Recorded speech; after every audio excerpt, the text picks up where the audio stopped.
bonjour Laure. Je souhaiterais faire le point sur l'entretien annuel d'évaluation. Je suis convoquée la semaine prochaine et je me pose un certain nombre de questions. D'abord, est-ce que cet entretien est obligatoire? Alors, le Code du travail n'impose pas à un employeur de mettre en place un entretien d'évaluation. Néanmoins, l'employeur a parfaitement le droit de mettre en place ce type d'entretien parce qu'il tire ce pouvoir de son pouvoir de direction. Donc un entretien d'évaluation, c'est parfaitement possible. Il est même d'ailleurs prévu parfois, hein, dans les conventions collectives, d'organiser, de manière obligatoire ce type d'entretien. Donc souvent, les usages en entreprise ont mis en place ce genre d'entretien.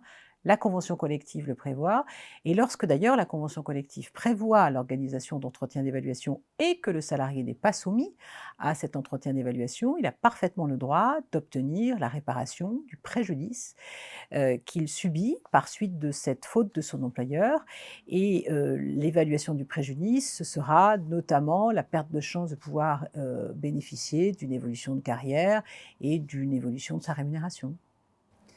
Et quels sont les prérequis, les formalités à mettre, à organiser?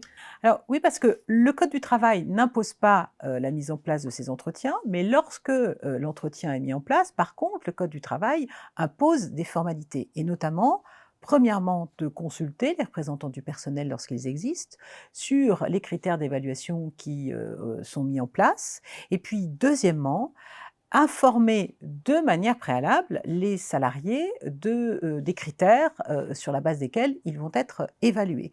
Il s'agit purement et simplement d'une loyauté dans l'exécution du contrat qui s'impose à l'employeur et c'est une formalité qui doit être, respectée de manière préalable. Pourquoi? Parce que et de manière importante, parce que si vous êtes licencié, parce que vous avez été insuffisant professionnellement et que l'employeur prétend tirer la preuve de votre, insuffisance au moyen des entretiens d'évaluation qu'il vous aura fait, auxquels il vous aura soumis.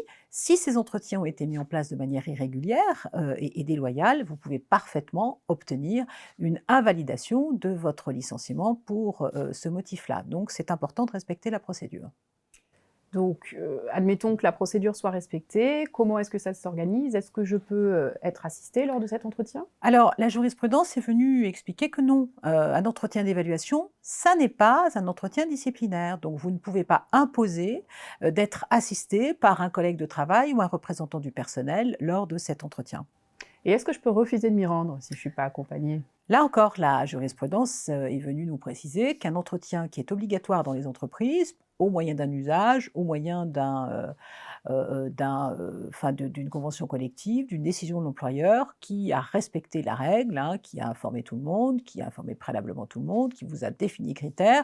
Vous ne venez pas à l'entretien, vous commettez une faute qui peut, justifier une sanction, voire même, si c'est réitéré, un éventuel licenciement. Très bien. Et donc la finalité de cet entretien, La finalité, c'est de faire un point avec vous sur ce qui s'est passé dans l'année, comment vous avez, contribué. Est-ce que vous avez respecté les objectifs qui vous avaient été, assignés, qui avaient été discutés l'année précédente?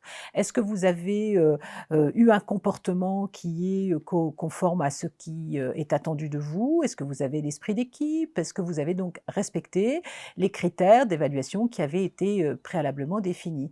Et le but, c'est de, vous évaluer éventuellement, de vous donner une note, hein, et pour envisager, une éventuelle évolution de carrière, une éventuelle, augmentation de rémunération. Attention par contre, ça n'est pas la même chose, ça n'est pas un entretien professionnel, c'est la hein. question que j'allais vous poser. Oui, oui, tout à fait. L'entretien professionnel, par contre, sa finalité est différente.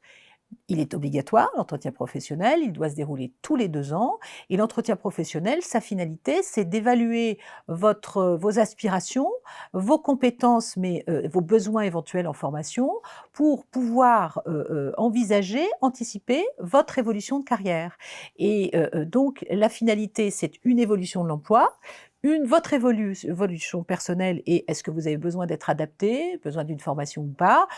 Et puis, pour l'entreprise, une évaluation, de l'évolution de ses emplois pour pouvoir, anticiper des éventuelles restructurations, des aménagements et cetera. Donc ça n'est pas du tout la même finalité. L'entretien d'évaluation, c'est quelque chose qui concerne l'année, c'est votre contribution personnelle.